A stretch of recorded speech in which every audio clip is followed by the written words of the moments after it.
Hello बच्चों, आज देखेंगे मैथ का सवाल जो क्लास 10 का है और ये चैप्टर 10.2 से लिया गया है। जो दूसरा सवाल है चैप्टर 10.2 का दूसरा सवाल है। ये रहा हमारा क्वेश्चन बच्चों। तो क्वेश्चन पढ़ते हैं। तो क्वेश्चन दिया गया है आकृति 10.11 में यदि टीपी केंद्र ओ वाले किसी वृत्त पर दो स्पर्श रेखाएं इस प्रकार हैं। तो देखिए बच्चों, ये हमारा वृत्त है, ये केंद्र है। केंद्र से वृत्त के परिधि की दूरी को हम त्रिज्या कहते हैं। क्या कहते हैं बच्चों? त्रिज्या। त्रिज्या को आर से दिखाते हैं कि यह हमारी त्रिज्या है। तो इस वृत्त में दो त्रिज्याएं दी गई हैं, ओ क्यू ओ पी। इन दो त्रिज्याओं पर दो स्पर्श रेखा इस प्रकार हैं, पी टी, टी और क्यू। दो स्पर्श रेखाएं हैं बच्चों जिनका नाम पीटी है और टी क्यू। ये हमारी स्पर्श रेखाएं हैं बच्चों। कौन सी रेखा है? ये हमारी स्पर्श रेखा है, जो कि दो स्पर्श रेखाएं हैं इस वृत्त की परिधि पर, जो कि त्रिज्याओं को छू रही है। ये वृत्त की स्पर्श रेखा है, जो वृत्त पर स्पर्श बिंदु बनेगा। ये स्पर्श बिंदु पर स्पर्श रेखा और वृत्त की त्रिज्या आकर मिलेंगी। ठीक, तो बच्चों एक बात याद रखिए कि स्पर्श रेखा और वृत्त की त्रिज्या जिस बिंदु पर मिलती हैं, स्पर्श रेखा और वृत्त की त्रिज्या जिस बिंदु पर मिलती हैं, वहां पर हमेशा 90 अंश का कोण बनता है। कितने अंश का बच्चों? तो 90 अंश का कोण बनेगा। तो यहाँ पर भी हमारी देखिए, ये हमारी स्पर्श रेखा है इस बिंदु पर, और वृत्त की त्रिज्या भी इसी बिंदु पर आके मिल रही है। मतलब स्पर्श रेखा और वृत्त की त्रिज्या दोनों एक ही बिंदु पर मिल रही हैं। तो यहाँ पर हमारा 90 अंश का कोण बनेगा, 90 अंश का कोण ही बनेगा। ठीक बच्चों, इतना समझ में आ गया। अब हल करते हैं सवाल को। सवाल को हल करते हैं, लिख लेते हैं हल। अब सवाल को हल करते हैं। पहले बच्चों लिखेंगे हम सवाल में दिया क्या है। पहले लिख लेंगे दिया है। तो बच्चों हल हो गया। अब लिखेंगे दिया है, क्या क्या दिया इसके अंदर लिख लेते हैं। तो हम देखेंगे कि एक वृत्त में दो त्रिज्याएं हैं, दो त्रिज्या है पी ओ ओ क्यू। दो त्रिज्याएं होंगी बच्चों हमारी कि एक वृत्त में दो त्रिज्या है। कौन सी? पी ओ और ओ क्यू, दो त्रिज्याएं हैं हमारी। अब आगे और क्या दिया है? वृत्त पर दो स्पर्श रेखा दिया है। वृत्त पर दो स्पर्श रेखा दिया गया है, जो कि बच्चों कौन कौन सी स्पर्श रेखाएं हैं हमारी? T P T Q. ठीक बच्चों, दो स्पर्श रेखाएं जो कि टी पी ओ और टी क्यू ओ, दो स्पर्श रेखाएं होगी हमारी।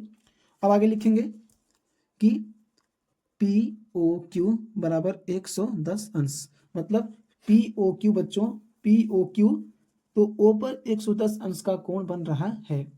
तो हमने क्यों पी ओ क्यू ही लिखा है? तो बच्चों इस नाम में पी ओ क्यू जो नाम लिखे हैं हम, इसमें बीच वाला ही कोण का मान होता है। तो बच्चों पी ओ क्यू बराबर दिया है हमारा 110 अंश। और हम क्या लिख सकते हैं? हम अपने आप से भी लिख सकते हैं कि टी, हम लिख लीजिए टी क्यू ओ बराबर 90 अंश, टी पी ओ बराबर 90 अंश।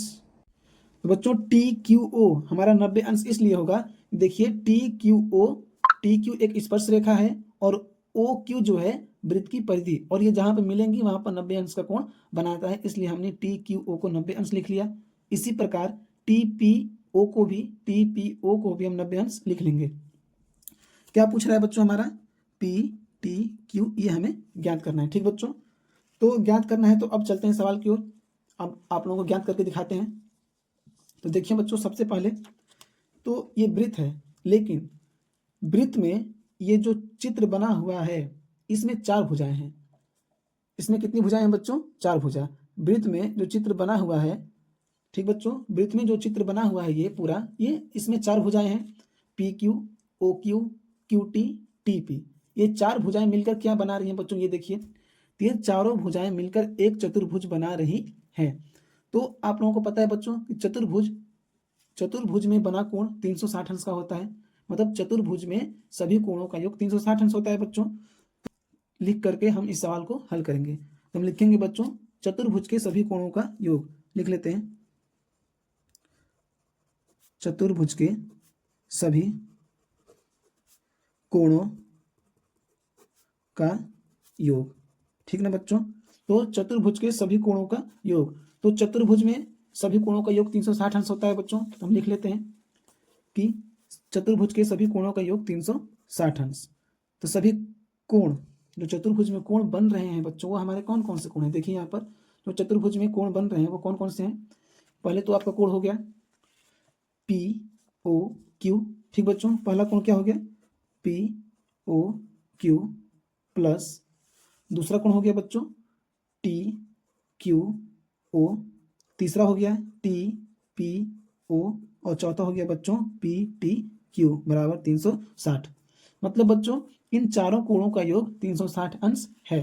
तो पी ओ क्यू कितना दिया गया हमारा? 110। तो हम लिख लेते हैं बच्चों कि पी ओ क्यू 110 अंश प्लस टी क्यू ओ कितना है बच्चों? 90 अंश। टी पी ओ कितना है बच्चों? तो 90 अंश। और पी टी क्यू हमें ज्ञात करना है। इस प्रकार हम लिख लेंगे। अब क्या करेंगे? इन तीनों को जोड़ दीजिए आप। तो ये 110 और 90 90 जोड़ेंगे तो बच्चों होगा 180 बराबर 360 अंश। 360 अंश हो गया बच्चों। हम इसको लिखना भूल गए हैं तो आप इसको यहां पर भी लिख सकते हैं कि पी टी क्यू प्लस, आप इसको ऐसे भी लिख सकते हैं, इसमें कोई दिक्कत नहीं है बच्चों। हम इसे इधर भी लिख सकते हैं। तो अब देखिए बच्चों पी टी क्यू प्लस इन दोनों को आप जोड़ दीजिए, 110 और 180 को जोड़ेंगे तो देखिए यहाँ पर जोड़ के दिखाते हैं 110 और 180। तो ये हो जाएगा हमारा 0, ठीक बच्चों। ये हो गया हमारा 0। तो बच्चों 110 और 180 को जोड़ करके दिखाएंगे तो 0 8 1 9 1 1 2, तो हमारा कितना आएगा मान बच्चों? इन दोनों को जोड़ेंगे तो आएगा 290 बराबर 360।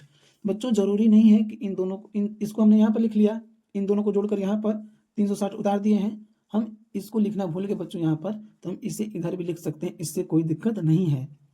तो हमारा आ गया पी टी क्यू प्लस 290 बराबर 360। तब क्या क्या करेंगे बच्चों? हम पक्षांतर करेंगे। पक्षांतर करेंगे 290 को, तो ये आ जाएगा इधर 290। अब पी टी क्यू बराबर 360 में से 290 घटा देते हैं बच्चों। देखिए 360 में से 290, 0 0 आएगा। ये 16 में से 9 घटाएंगे 7, और ये 2 2 0। तो बच्चों हमारा आंसर कितना आ गया? 70। तो फाइनल जो हमारा कोण आएगा पी टी क्यू, ये हमारा आएगा 70 अंश। ठीक बच्चों, हमने निकाल लिया, यही हमारा आंसर होगा।